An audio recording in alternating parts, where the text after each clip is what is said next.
तू सवाल तो पूछ, हक है तेरा, फर्ज है तेरा, किसी की खैरात, किसी का एहसान नहीं तुझ पर, मगर शर्त है अंदाज़े बयां हो बेखौफ, अंदाज़े बयां हो स्पष्ट, अंदाज़े बयां हो बेबाक। हां, उस लफ्ज को याद रखो, अंदाज़े बयां हो बेबाक, बेबाक। नमस्कार दोस्तों, आप देख रहे हैं बेबाक। मैं अभिसार शर्मा। ममता बनर्जी ने एक भरी सभा में प्रधानमंत्री नरेंद्र मोदी के मुंह पर बोल दिया था कि आप जिस कैंसर इंस्टीट्यूट का इस वक्त उद्घाटन कर रहे हैं, कुछ दिनों पहले उसका उद्घाटन हो चुका है। ममता जी की उस बेबाकी से यह सरकार इस कदर बौखला गई है दोस्तों कि उन्होंने वो कर दिया है, इतनी छोटी हरकत कर दी है जिसकी आप और हम कल्पना नहीं कर सकते हैं। आप जानते हैं दोस्तों, 26 जनवरी को झांकियां निकाली जाती हैं, तमाम राज्यों की झांकियां निकाली जाती हैं। आप जानते हैं ममता बनर्जी ने जिस तरह से प्रधानमंत्री नरेंद्र मोदी और उनकी सरकार को शर्मसार कर दिया था, उसका बदला मोदी सरकार ने इस कदर लिया है कि 26 जनवरी को पश्चिम बंगाल की झांकी को ही कैंसिल कर दिया है। आपके स्क्रीन पर यह है ममता बनर्जी का खत। ममता बनर्जी इसमें यह कह रही कि जो झांकी हम निकालने वाले थे उसमें नेताजी का जिक्र था, ईश्वर चंद्र विद्यासागर का जिक्र था, टैगोर का जिक्र था, इसके अलावा मतंगिनी हाजरा का जिक्र था और बंगाल की पृष्ठभूमि के कई स्वतंत्रता सेनानियों का जिक्र था, और मोदी सरकार ने उसे कैंसिल कर दिया। ममता बनर्जी ने दरअसल प्रधानमंत्री को इस कदर शर्मिंदा किया था, और यही कार्यक्रम आपको याद होगा मैंने अपने इसी मंच पर आपको दिखाया था, और उसका बदला इस सरकार ने इस तरह से लिया है।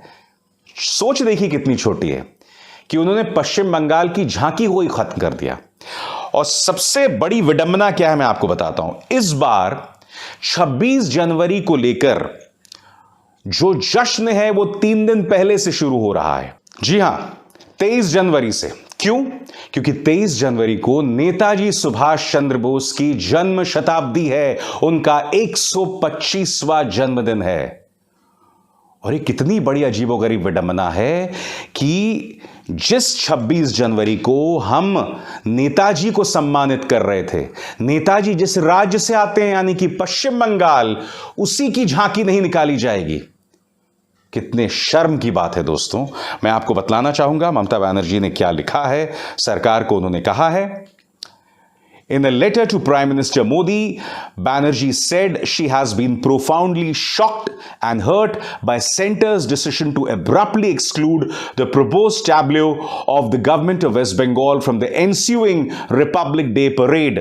The theme of the tableau was to commemorate the contributions of Netaji Subhash Chandra Bose and his INA on his 125th birth anniversary. इस बार ममता बनर्जी जो हैं वो ये बतलाने का प्रयास कर रही थीं उस झांकी के जरिए कि नेताजी सुभाष चंद्र बोस का देश के आजादी के स्वतंत्रता संग्राम में क्या योगदान था, और इस सरकार ने पश्चिम बंगाल की झांकी ही कैंसिल कर दी।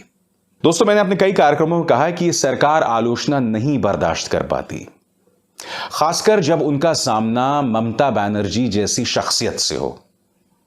आपको याद होगा जब पश्चिम बंगाल के चुनाव हो रहे थे, तब ममता बनर्जी को जलील करने का इन्होंने कोई रास्ता नहीं छोड़ा, निजी तौर पर टारगेट करने का कोई रास्ता नहीं छोड़ा।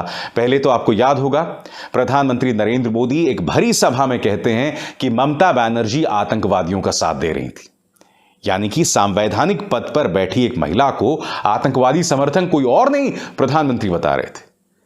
फिर आपको याद होगा उनका वो ऐतिहासिक दे दें दे दें। फिर एक एक करके दिलीप घोष पार्टी के नेता, आपको याद होगा ममता बनर्जी के पांव में फ्रैक्चर लग गया था, तब एक निहायत ही अश्लील बयान दिलीप घोष ने दिया था कि ममता बनर्जी को बरम्यूडा पहनकर बैठ जाना चाहिए। मैं नहीं जानता हूं कि दिलीप घोष की सोच में किस तरह की फैंटेसी, किस तरह की विचारधारा जो है वो पनप रही है। फिर इनके एक पार्टी के नेता ने यह भी कहा था कि अगर मुझे कोरोना हो जाए तो मैं ममता बनर्जी को जो है झप्पी लगा लूंगा ताकि उन्हें भी कोरोना हो जाए। इस तरह से ममता बनर्जी पर लगातार हमला किया गया, और वो अकेली भाजपा के पूरे साम दाम दंड भेद का मुकाबला वो पश्चिम बंगाल चुनाव में करती रहीं। यही नहीं, जब प्रधानमंत्री नरेंद्र मोदी के साथ उनका जो साझा सम्मेलन था और उसी सम्मेलन में नेताजी को सम्मानित किया जा रहा था, ममता जी जाती हैं मंच पर और नीचे भाजपा के समर्थक जय श्री राम और मोदी मोदी के नारे लगाने लगते हैं। ममता बनर्जी ने उसे बॉयकॉट कर दिया था। उन्होंने कहा था कि हम नेताजी को सम्मानित कर रहे हैं, मोदी मोदी के नारे लगाने की क्या जरूरत है। मैं फिर आपसे कह रहा हूं दोस्तों, मैं बार बार आपसे यही कहते रहा हूं, भारतीय जनता पार्टी के मन में ना स्वतंत्रता सेनानियों के लिए कोई बहुत ज्यादा इज्जत है। यहां जो इनकी पूरी धुरी जो है, इनका जो कांटा है वो अटक जाता है प्रधानमंत्री नरेंद्र मोदी की अस्मिता पर। अगर आप मोदी जी का सम्मान नहीं करेंगे या उनकी आलोचना करेंगे तो हम कुछ बर्दाश्त नहीं करने वाले हैं। यही वजह है कि ममता बनर्जी पर लगातार निशाना साधा जा रहा है। और ममता बनर्जी ने जो कहा उससे ये इस कदर बौखला गए हैं कि इन्होंने पश्चिम बंगाल की झांकियों को ही कैंसिल कर दिया है। आप खुद बताइए ना दोस्तों, आजाद भारत के इतिहास में ऐसा हुआ है कि राजनीतिक कारणों से, और सबसे बड़ी बात ये कि पश्चिम बंगाल देश की संस्कृति, संस्कार, कल्चर का केंद्र है। अब उसी राज्य से झांकी नहीं निकलेगी, आपको ये बात अटपटी बिल्कुल नहीं लगती? बहुत शर्म की बात है दोस्तों। और जब तक केंद्र सरकार इस तरह का रवैया अपनाएगी, देश का जो संघीय ढांचा है उसकी जमीन लगातार कमजोर होती रहेगी।